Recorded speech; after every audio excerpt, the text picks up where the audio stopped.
Congratulations, How are we? Gavin. Who's that? Oh, Who is it? and this is the baby princess. Who is it? Hello. Say hello. Hello, Georgie. Who's it? Georgie. Oh, she's gorgeous. Oh, she's gorgeous. So like a diamond in the sky. Twinkle, twinkle, little star. How I wonder what you are. Yay! Well done. So I'm Aoife, and I'm Gavin. this is Gavin. And we suffered 3 consecutive miscarriages. It's kind of hard to believe we're even recording a video for Sean. Crazy, yeah. To describe, I think there'll be obviously people watching this that have been through this or they're going through this right now that are scrambling for help because they just don't know where to go. You'll know what it feels like. You'll know that it feels like someone's ripped out the inside of your heart and pulled it out. It's really hard to...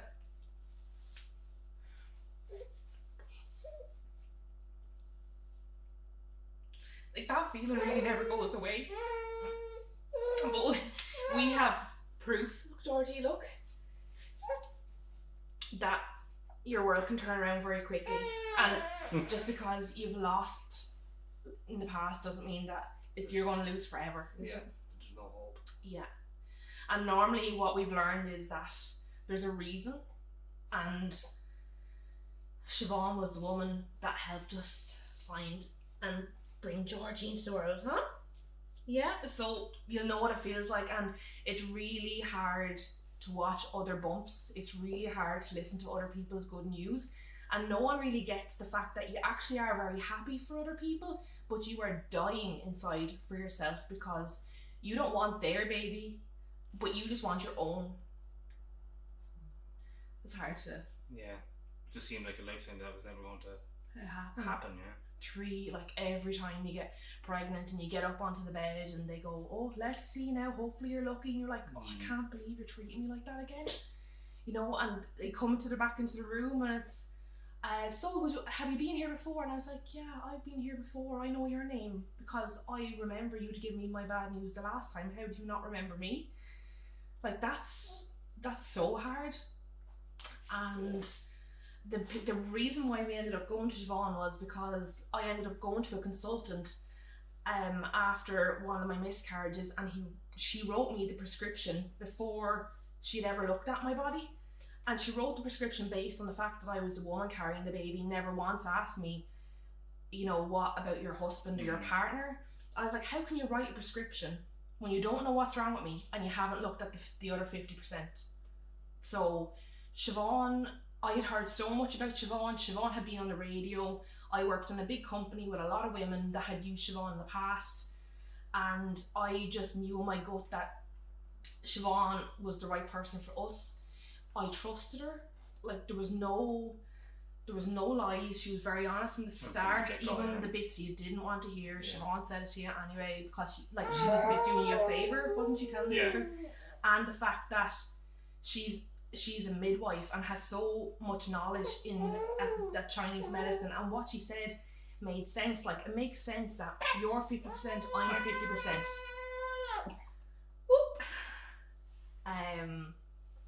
And it wasn't, we made a lot of changes, didn't we, to realise what needed to... Yeah, a lot of sacrifice, a lot of changes but from the first meeting with Siobhan, really, wasn't it? Yeah. We actually end up being different people, I think, because of it. I remember just being in the hospital.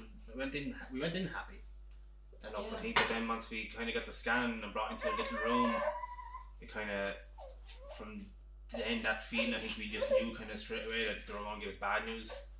So, but when we actually got the bad news, it was soul destroying, I guess, wasn't it? Yeah.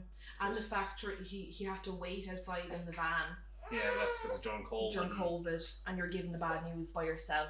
When you walk out of the room and they tell you, oh, sorry, there's nothing there, you have to walk by the room of all the other pregnant people and tell your husband, oh, can you come in?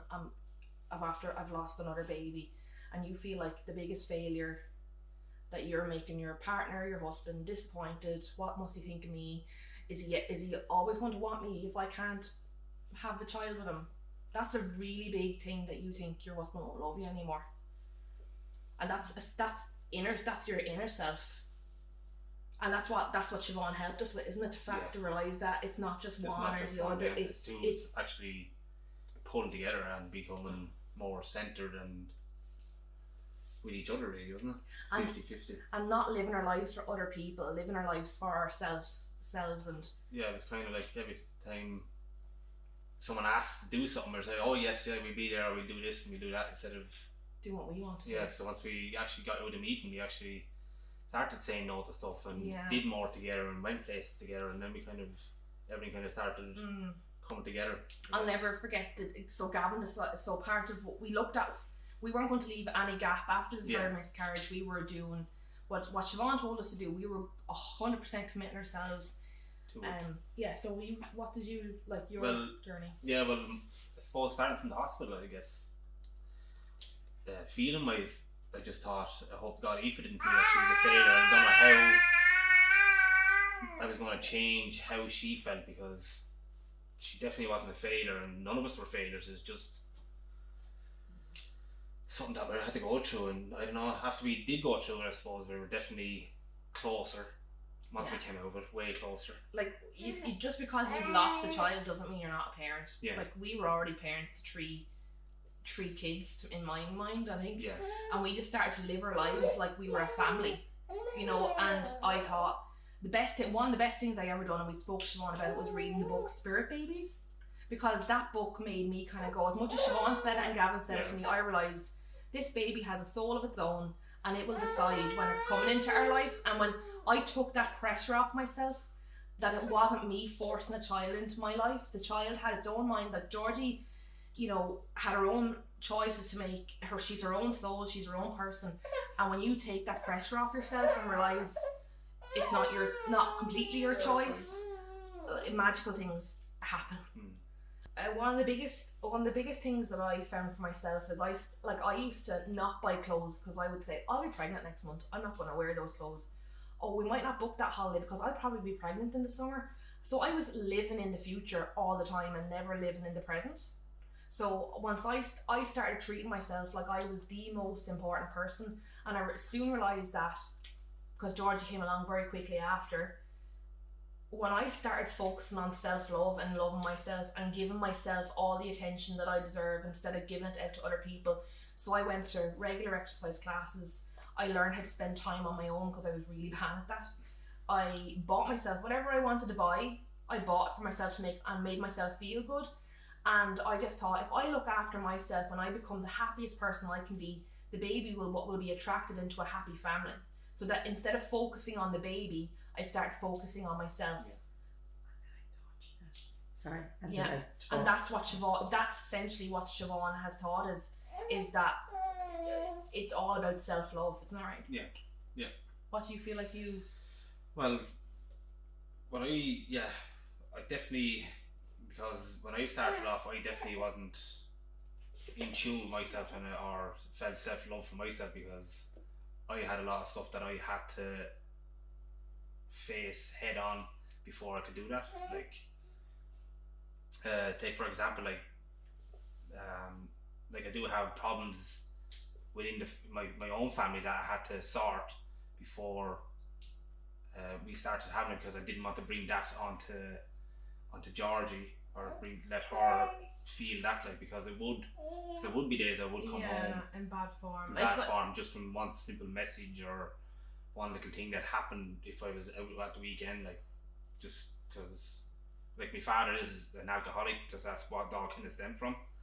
So it was kind of, and so I presume deal with that first. It's probably what you call like a blockage in your heart. I suppose that's what it is. Yeah.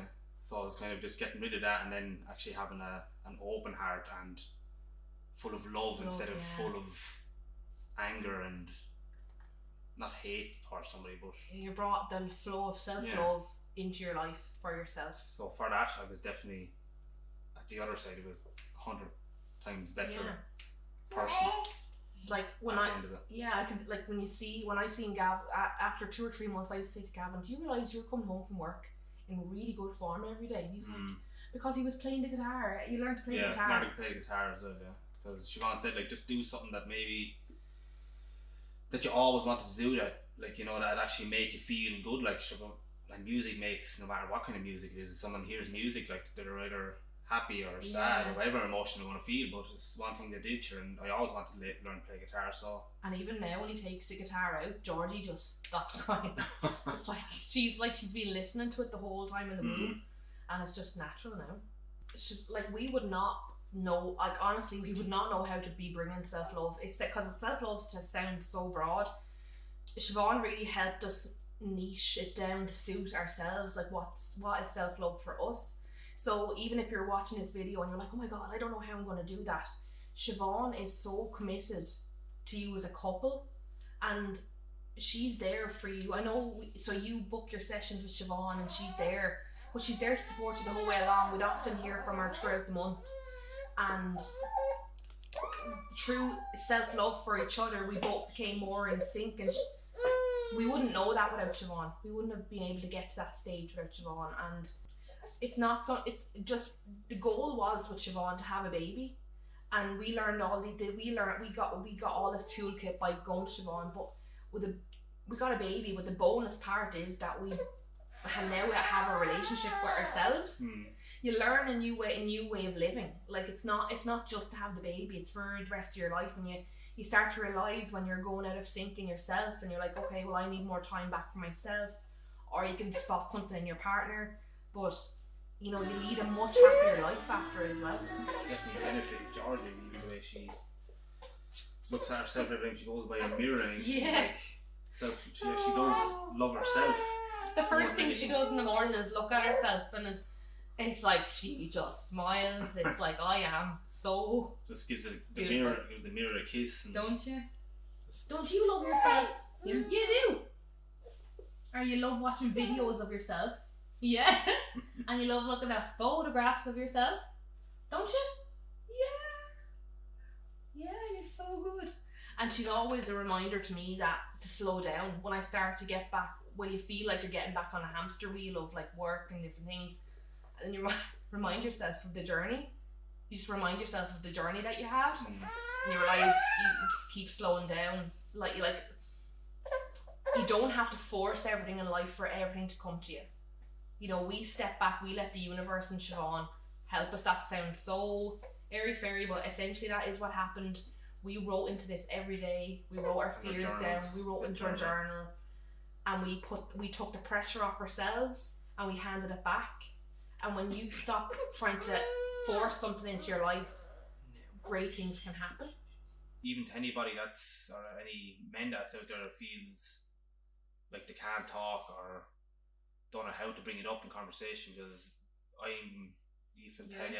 you I'm the shyest person, and you know, if I bumped into a big crowd of people, it kind of freaked me out. But just to do this is a big thing, and I felt like I had to do it, because just to even get some sort of message across to somebody, maybe to just one man, just definitely just talk about as much as you can, because it helped me in a massive way, and it's definitely the best thing that I've done, because it helped me as a person and us as a relationship, and then it's definitely gave us everything that we ever wanted. One time we went to a friend's house to meet up with all our friends, and they offered him a can of beer, and in a room full of loads of people, Gavin goes, "No, sorry, not drinking, I'm trying to have a baby." And I remember going, oh my god, I wasn't expecting, like, for Gavin to say that in front of all those people, and it opened up the conversation. There was one other couple there that were going through something similar but hadn't said it. But they're all pretty okay. Like, all our friends are pretty. They all talk about it now. Yeah. It's become it's not. No one's afraid to talk about it. Because even after we talked about, like, there's so many people that you bump into from day to day that once because I open up straight away now after everything. I just open up straight away into just a normal conversation. If I met somebody on a building site and they were just talking to me and they asked me, "Oh, Jez, have you started your family yet?" And I just say, "No, we've had trouble and had a couple of miscarriages." And then they'd actually say, Jesus, we've gone through the same kind of thing, like, but, you know, we wouldn't really talk about it. Someone asked you, you open up the back of your van and someone said to him one day, where's your baby seat? And I remember Gavin coming home and said, someone asked me where my baby seat was. Yeah, that was at the very start. At the very start, we didn't know, we were like, we don't have a baby seat. When we had our third miscarriage, a consultant said to me, now we'll let you have 2 more miscarriages and then we'll look at IVF. I remember thinking, IVF? That's not for me. I remember thinking, my gut told me like IVF wasn't for me, because I felt like it was all, sounds weird, but I felt like there wasn't something wrong with me. I felt like it was all in my mind. And I just knew that every time I said to Siobhan, do you think we're going to have a baby? And Siobhan would say to me, I know you're going to have a baby. You're on the journey. Yeah. And I trusted her. It was like always that. It's like, do you ever go to ask your mom or your dad, is this going to be okay? And your mom or dad goes, it is going to be okay. And you go, oh, well, I'm safe now. And I just trusted her. What stood out about Siobhan was that she was medically trained. She had medical knowledge of Western medicine, but she also had all this knowledge of Chinese medicine. And her from her website and what I'd heard, and you had been on the radio, well, Siobhan had been on the radio, and her family had heard the success rate out of nearly 5 people. I think Siobhan had gotten maybe 2 or 3 of them had a baby from it. And I remember thinking, there's something in this. There's something in this. This woman knows what she's doing. But my advice is, if you're going to choose Siobhan and you're going to work with Siobhan, 100% lean into it, because if people find out that you have lost a baby, all they want to do is help you, which means they're going to give you all this advice. I did this. You can't have a baby listening to 10 different people. You need to go in your heart and just commit to Siobhan and just block out everybody else and just tunnel vision and do what you need to do with Siobhan, because people think they're helping you with all the advice, but it's actually making you worse, because it's like they're going around going, it's your fault you're losing baby, because they obviously know how to have a baby. In your mind you're like, I don't know if I'm trying to say that. It's every time someone tries to give you advice, it feels like they're actually telling you it's your own fault you lost your baby. And one of the biggest moments, this sounds like a little bit nuts, but it's actually not at all. We're having a moment in our session with Siobhan, and it was just like something really clicked. It was that you actually have 2 minds. You've got your brain, but you also have your heart. And when you stop making decisions, you can actually feel the difference. When you start, your mind will tell you what you should be doing, but your heart listens to what you want to do, and it's almost like your inner child that you're listening to. So sometimes you could be, I should be going here and I should be doing that, and then you stop yourself and you go, what do I really want to do? And your heart speaks to you much slower, and it actually has more compassion. So I started living my life through my heart every day, and you actually become a much happier person. And that came out in one of our sessions that we explored with Siobhan. I would not have ever come to this realization if we hadn't been spending those sessions were so important, weren't they? She taught us all the skills and the tools like that we learned over time. It didn't happen in one session, but we knew we were on the journey, didn't we? Well, I felt like we were going to do. Yeah. Hiya.